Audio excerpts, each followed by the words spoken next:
I'm standing in the visitor's room of a federal correctional facility, watching through reinforced glass as my daughter and her husband walk away for what they think is another rejected visit. They have no idea that in 72 hours, I'll walk out of here a free woman. They have no idea that every single visit they made, every smug smile, every carefully rehearsed expression of fake concern, I was watching them, learning them, preparing for them. My name is going to be cleared, the truth is going to surface, and when it does, they're going to lose absolutely everything they stole from me while I rotted in here for a crime I never committed. But before I tell you what happens when those prison doors finally open, I need you to do something for me. Leave a comment below and tell me where you're watching this from. Your city, your state, your country. Because what happened to me could happen to anyone, anywhere, and I want to know I'm not alone in this. My name is Margaret Catherine Thornhill. I'm 61 years old. Before all of this, I lived in a beautiful colonial home in Westport, Connecticut, about an hour outside of Manhattan. I was a widow, comfortable, respected in my community. My husband Thomas died 7 years ago from a sudden heart attack, leaving me with considerable assets. The house, investment properties in 3 states, a diversified portfolio my financial advisor assured me would carry me comfortably through retirement and beyond. I had one daughter, Emily. She was my entire world after Thomas passed. I thought she felt the same way about me. I was wrong. Emily married Derek Ashford 4 years ago. He came from old Boston money, or at least that's what he told everyone. Prep school background, the right clubs, the right connections. He had that effortless charm that people with inherited wealth seem to possess naturally. I wanted to like him. I tried to like him. But there was something about the way he looked at things in my home during their first visit after the engagement. Not with appreciation or curiosity, but with appraisal, like he was mentally calculating values. The first real warning sign came about 6 months after their wedding. Emily called me on a Thursday evening, her voice strained in a way I'd never heard before. She asked if I'd considered updating my will recently. The question felt intrusive, inappropriate, but she explained it away smoothly. Derek had been talking to his financial planner, and they'd discussed how important it was for families to have clear estate plans to avoid complications. She made it sound like caring advice, like she was protecting me from bureaucratic nightmares my heirs might face. I told her my affairs were in order and changed the subject. But the question lingered in my mind for days afterward. The second sign came during a Sunday dinner at their townhouse in Greenwich. Derek had been drinking expensive scotch, his face flushed, his words coming a bit faster than usual. He started talking about an investment opportunity, a real estate development in Florida that needed immediate capital. The returns would be extraordinary, he said. Guaranteed. He looked at me with those calculating eyes and suggested I might want to get in on the ground floor. When I politely declined, explaining I preferred to keep my investments conservative and diversified, his smile tightened, just for a second. Then it was back, bright and charming, and he laughed it off like it had been a casual suggestion. But Emily grew quiet. She barely spoke for the rest of the evening. The third sign was the key I found in Emily's purse. She'd left it on my kitchen counter when she came over for lunch one afternoon. Her phone rang, and she stepped into the garden to take the call. I wasn't snooping, I was simply moving the purse to set the table, when a key fell out. Not a regular house key. This one had a small tag attached with a number written in Derek's handwriting. I recognized his sharp, angular script. The number matched my safe deposit box at Fairfield County Trust. I said nothing when Emily came back inside. I asked no questions, but my mind was racing. There was no legitimate reason for Derek to have that number. I'd never shared it with him, never even discussed my safe deposit box in his presence. That night, I couldn't sleep. I kept thinking about the will question, the investment pressure, and now this key with my private banking information. I started remembering other small moments. Derek asking casual questions about my insurance policies. Emily inquiring about my primary care physician and whether I'd had a full physical recently. Comments about how big the house was for just one person, how the stairs might become difficult as I got older. Individually, these moments seemed innocent. Collectively, they formed a pattern. I decided to be careful. I made an appointment with my attorney, Benjamin Rothstein, who'd handled my family's legal matters for over 2 decades. I wanted to review everything: my will, my medical directives, my power of attorney documents. Benjamin suggested we meet at his office in Stamford the following Tuesday. I never made it to that appointment. On Monday morning, 3 FBI agents knocked on my door at 6:15. They had a warrant for my arrest. The charges were wire fraud, identity theft, and money laundering. According to the federal indictment, I had stolen over $2 million from a charitable foundation I'd served on the board of for 8 years. The evidence was substantial. Bank transfers in my name, emails from my personal account, forged signatures on authorization forms, digital trails leading directly back to my home computer and my phone. I was stunned, paralyzed. I kept saying there had been a mistake, that I would never steal from anyone, certainly not from a charity dedicated to helping underprivileged children. The agents were professional but firm. They read me my rights. They searched my home. They confiscated my computers, my phone, my files. Emily and Derek arrived within the hour. My daughter was crying, clutching Derek's arm. He looked appropriately shocked and concerned. They promised to get me the best lawyers money could buy. They promised to stand by me. I was taken to federal detention in New Haven. The bail hearing was a nightmare. The prosecutor painted me as a flight risk with significant resources and international connections. My passport showed recent trips to the Cayman Islands. Those trips were legitimate, visiting a friend who'd retired there, but the prosecutor made them sound sinister. Bail was set at $5 million. Excessive, my public defender argued. But the judge didn't budge. Emily and Derek tried to post bail. At least, that's what they told me. They said they'd liquidated what they could, but they couldn't raise the full amount. They seemed devastated. Derek kept mentioning lawyers' fees, the cost of my defense, how they were draining their own accounts to help me. I sat in detention for 6 weeks before the trial began. The evidence against me was overwhelming. My attorney, a court-appointed defender who was overworked and underprepared, did his best, but we were drowning. Every piece of digital evidence had my fingerprints on it. Every transaction had my authorization. The forensic accountants traced the money through a complex series of transfers that eventually landed in an offshore account that had been opened in my name. I maintained my innocence throughout the trial. I testified for 3 hours, explaining that I had no knowledge of these transactions, that someone must have stolen my identity, accessed my accounts, framed me. But I sounded exactly like every guilty person who takes the stand. Desperate, implausible. The jury deliberated for less than a day, guilty on all counts. The judge sentenced me to 5 years in federal prison. I was 60 years old. I would be 65 when I got out, if I survived that long. Emily visited me twice before the sentencing. Both times, she cried. Both times, Derek stood beside her, his hand on her shoulder, his expression a perfect mask of supportive son-in-law. He said all the right things. He promised they'd keep fighting for me. He promised they'd find the truth.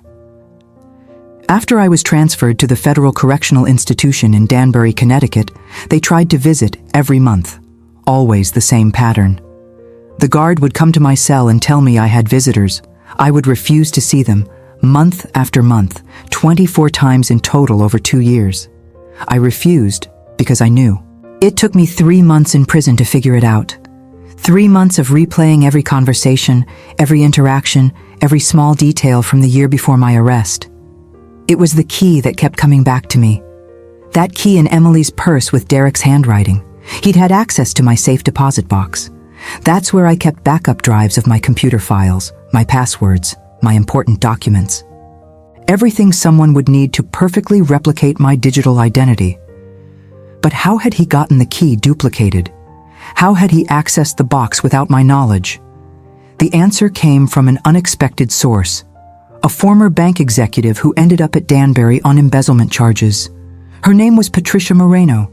We were assigned to the same work detail in the prison library. Patricia had worked in private banking for 30 years. She knew every trick, every loophole, every way people with money and connections bent the rules. I told her my story one afternoon while we were shelving books.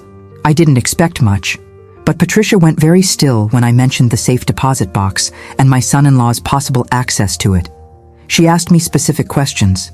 Had Derek ever worked in banking or finance? Had he mentioned connections at my bank? Had there been any emergencies or unusual situations involving my accounts in the year before my arrest? I thought back. There had been something. A problem with my credit card while I was traveling in Italy about 14 months before the arrest. The card was declined at a hotel in Florence, which made no sense because I'd notified the bank of my travel dates and I knew the account had plenty of available credit. I'd called the bank's customer service line, frustrated and embarrassed. They'd fixed it immediately, apologized for the system error, upgraded my card as compensation. Derek had been the one who suggested I call. He'd been at my house that day, helping Emily organize some of my old photographs. He'd overheard me on the phone with the hotel and immediately offered his phone, said his bank contact could fast-track the resolution. Patricia's expression darkened when I described this. She said it was a classic social engineering tactic. Create a small problem that seems like a bank error. Offer to help through a supposed insider connection. Use that moment of chaos and gratitude to extract security information or documentation. If Derek had the right technical resources and enough knowledge of banking systems, he could have used that phone call and my subsequent interactions with the bank to gradually gain access to my accounts and personal information. But that still didn't explain how he'd physically accessed my safe deposit box. Patricia suggested I request my full bank records through my attorney. Not just the transaction records from the criminal case, but everything. Every access log, every signature card, every video timestamp if the bank maintained such records. I was hesitant to make any waves. My appeals were going nowhere. My court-appointed appellate attorney was following standard procedures but holding out little hope. Why would the bank cooperate with a convicted felon making wild accusations? But Patricia was insistent. She said if Derek had managed to access my safe deposit box, there would be a record. Banks were meticulous about access logs, especially for high-value clients. If he'd gone in pretending to be an authorized party, or if he'd forged documents, there would be evidence. I finally agreed. I wrote to Benjamin Rothstein, my old attorney. I explained what I suspected and asked if he could help me obtain the comprehensive records. I didn't expect him to respond. He'd attended the trial, sitting in the gallery, watching me get convicted. He'd lost a client and a friend to scandal. Why would he help me now? But Benjamin did respond. 3 weeks later, a thick envelope arrived at the prison. Inside was a letter and copies of documents from Fairfield County Trust. Benjamin explained that he'd maintained his relationship with the bank's legal counsel. When he'd requested the full access logs for my safe deposit box, explaining it was for post-conviction review, they'd complied. The records showed something impossible. Someone had accessed my safe deposit box 4 times in the 8 months before my arrest. The signature on the access cards matched mine perfectly. But I had only been to that box once during that period to add some updated insurance documents. 3 unauthorized visits. 3 times someone who was not me had gotten into the vault, opened my box, and presumably removed or copied sensitive materials. Benjamin's letter continued. He'd hired a forensic handwriting analyst on his own dime. The analyst compared the signatures on the fraudulent access cards to known samples of Derek Ashford's handwriting. The analysis wasn't definitive enough for court evidence, but it showed significant similarities in stroke patterns and letter formation. Derek had practiced my signature well enough to fool bank staff, but microscopic analysis revealed his underlying writing characteristics. But that wasn't the most damning evidence. Benjamin had also requested security footage from the bank. Most of it had been recorded over after the standard retention period. But the bank's new security system, installed 9 months before my arrest, had backed up certain high-resolution captures to a cloud server. Those backups were still available. The photographs Benjamin included in his package were grainy but recognizable.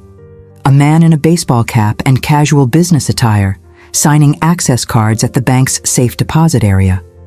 His face was partially obscured, clearly intentional. But in one frame, he'd turned slightly toward a wall clock. The angle caught his profile, the strong jawline, the distinctive way he carried his shoulders, the expensive watch on his left wrist. Derek. I sat on my bunk and stared at those photographs for hours. This was evidence, real, tangible proof that Derek had impersonated me and stolen my identity months before the fraud ever occurred. He'd taken everything he needed from that safe deposit box to perfectly replicate my financial life. And then he'd used that access to commit fraud in my name and send me to prison. But why? What did he gain from destroying me? The answer came from the second document in Benjamin's envelope, a copy of my will, the one I'd filed 3 years earlier. Benjamin had highlighted a specific paragraph. In the event of my death or permanent incapacity, my entire estate would pass to Emily as my sole heir. That included the house, the investment properties, the portfolio, everything. The estate was worth approximately $12 million after taxes and debts. But Derek couldn't just kill me. Too obvious, too risky.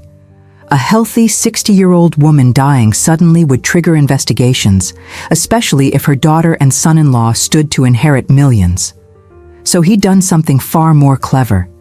He'd removed me from society legally, sent me to federal prison for years. During that time, he and Emily would have control over my affairs.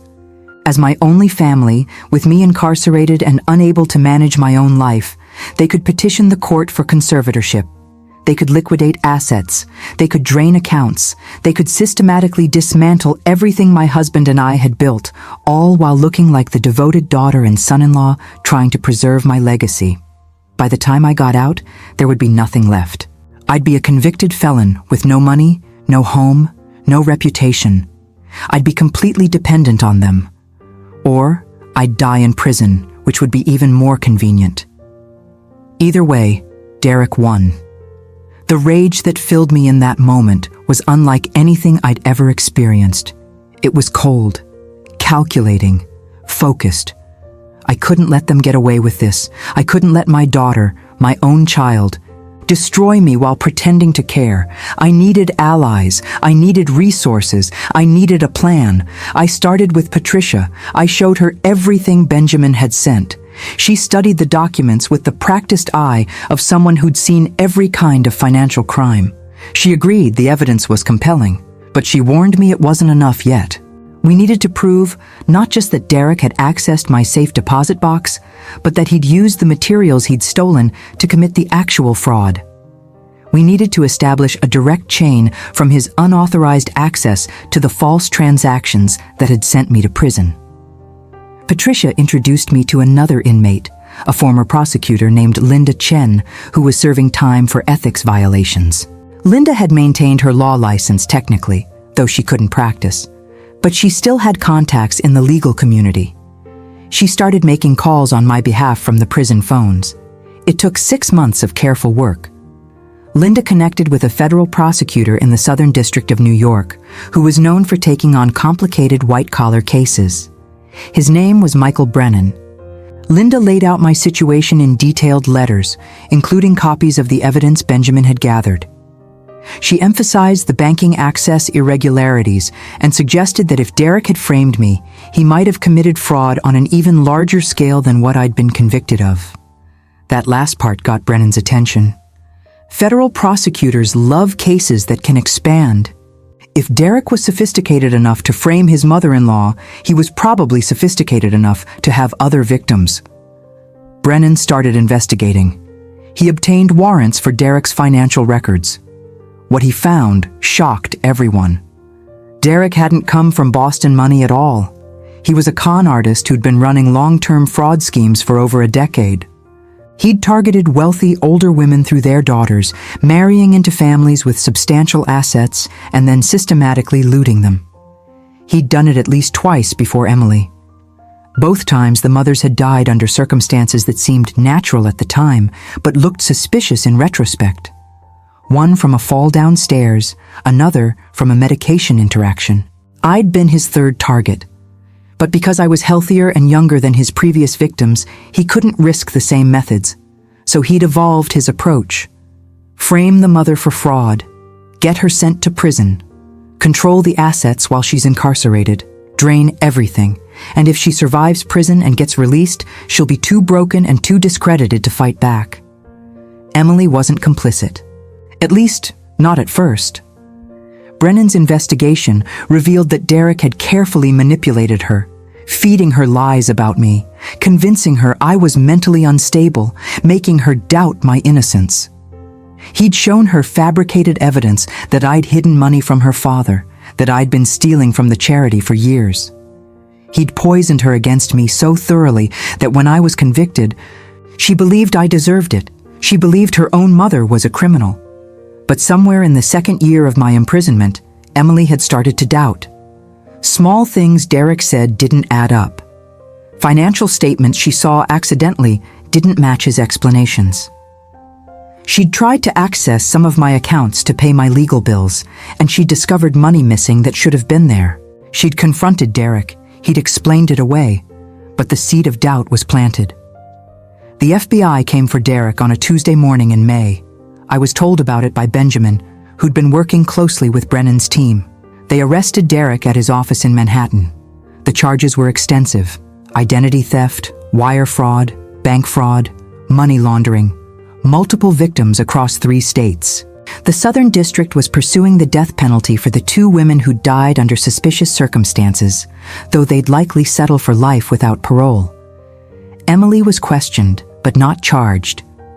Brennan's investigation concluded she'd been manipulated, not complicit. But she'd have to live with what she'd allowed to happen to me, what she'd believed about me. 3 days after Derek's arrest, my conviction was vacated. The judge who'd sentenced me reviewed the new evidence and immediately issued an order overturning the verdict. The charges were dismissed with prejudice, meaning they couldn't be refiled. I was officially exonerated. I'd served 2 years, 1 month, and 17 days for a crime I didn't commit. The day of my release was strange. I'd imagined it would feel triumphant. Instead, it felt surreal. I walked out of Danbury wearing donated clothes because the outfit I'd arrived in no longer fit. I'd lost 30 pounds in prison. My hair had gone completely gray. I looked like someone's elderly aunt, not the polished woman who'd been arrested 2 years earlier. Benjamin was waiting for me outside the gates. He drove me back to Westport in silence, respecting my need to process everything. When we pulled up to my house, I almost didn't recognize it. The gardens were overgrown. Paint was peeling on the shutters. It looked abandoned. Emily was sitting on the front steps. She stood up when she saw the car. Her face was pale, thin. She'd aged too. We stood there looking at each other across the driveway. 2 years of refused visits, 2 years of betrayal and manipulation and lies, 2 years of my life stolen because she'd believed her husband instead of her mother. She started to cry. She tried to speak, but the words wouldn't come. She just stood there, sobbing, her whole body shaking. I wanted to hate her. Part of me did hate her. She'd let this happen. She'd believed I was capable of stealing from sick children. She'd let Derek convince her that her own mother was a monster. But she was still my daughter, still the little girl I'd raised, still the young woman who'd held my hand at her father's funeral and promised we'd always have each other. I walked toward her slowly. She didn't move. When I reached the steps, I stopped. I looked into her eyes, and I saw everything. The guilt, the horror, the understanding of what she'd allowed Derek to do to both of us. I said 4 words. "We'll talk tomorrow." Then I walked past her and into my house. The legal aftermath took almost a year to resolve. Derek went to trial and was convicted on all federal counts. The state of Connecticut charged him with 2 counts of felony murder for the deaths of his previous victims. He received multiple life sentences. He'll die in prison. Emily and I did talk. Many times. Long, painful conversations where she tried to explain how Derek had manipulated her, how he'd shown her false evidence, how he'd convinced her I was having a breakdown. She cried through most of those conversations. She apologized until the words lost meaning. I listened. I tried to understand. But forgiveness was more complicated than I'd expected. Yes, she'd been manipulated. But she'd also chosen to believe Derek over me. She'd chosen to doubt her own mother without giving me a real chance to defend myself. She'd abandoned me when I needed her most. We're rebuilding our relationship slowly, very slowly. She's in therapy. She's working to understand how she became vulnerable to Derek's manipulation. She's trying to make amends, though we both know some things can't be fixed. My estate was largely intact. Derek had started the looting process, but the FBI froze everything when they arrested him. I recovered about 90% of my assets. The rest had been spent on his schemes or hidden in places the investigators couldn't trace. I sold the house in Westport. Too many bad memories. I bought a smaller place in coastal Maine where nobody knows my story. I spend my days reading, walking by the ocean, and trying to reclaim some sense of peace. But I also started something new. I began speaking to groups about elder financial abuse and how con artists target families from the inside. I share my story at senior centers, legal conferences, law enforcement trainings. I want people to understand that fraud doesn't always come from strangers. Sometimes it comes from the people you trust most. Sometimes it wears a charming smile and a prep school accent and marries your daughter. The hardest part wasn't the prison time. It wasn't losing 2 years of my life to a cage. It was losing my relationship with Emily. That's what Derek really stole from me. He didn't just take my money and my freedom. He took my daughter's trust. He turned her against me. He corrupted the most important bond in my life. Emily visits me in Maine occasionally. The conversations are still awkward. We're both trying, but there's a distance between us now that might never fully close. She carries guilt that's probably too heavy for anyone to bear. I carry pain that goes too deep for words. Last month, she brought me copies of the letters she'd tried to give me during those prison visits I refused. 24 letters, one for each visit. I finally read them. Most were full of Derek's lies and manipulations, but in the later ones, I could see her starting to question him, starting to wonder if maybe, just maybe, she'd been wrong about me. Those later letters gave me some hope. They showed me that the daughter I raised was still in there somewhere, fighting against the programming Derek had installed in her mind. I don't know if we'll ever be truly close again, but we're trying. That has to count for something. If you're watching this and you have elderly parents or relatives with assets, please pay attention. Watch for the signs. Sudden romantic relationships with younger partners, new spouses who take unusual interest in financial matters, family members who start isolating their elderly parents from friends and other relatives, unexpected changes in wills or powers of attorney, victims who seem confused or who suddenly don't trust their own judgment. These are the warning signs of elder financial abuse, and it's more common than you think. Billions of dollars are stolen from elderly Americans every year, and most of it is taken by family members or people close to the family. Don't let what happened to me happen to someone you love. And if you're an older person who's reading this and something feels wrong in your family dynamics, trust your instincts. Document everything. Keep copies of important papers in multiple places. Tell someone outside the family if you have concerns. Don't let anyone make you doubt your own mind or your own judgment. I lost 2 years of my life because I ignored my instincts when that key fell out of Emily's purse. I knew something was wrong, but I didn't act fast enough.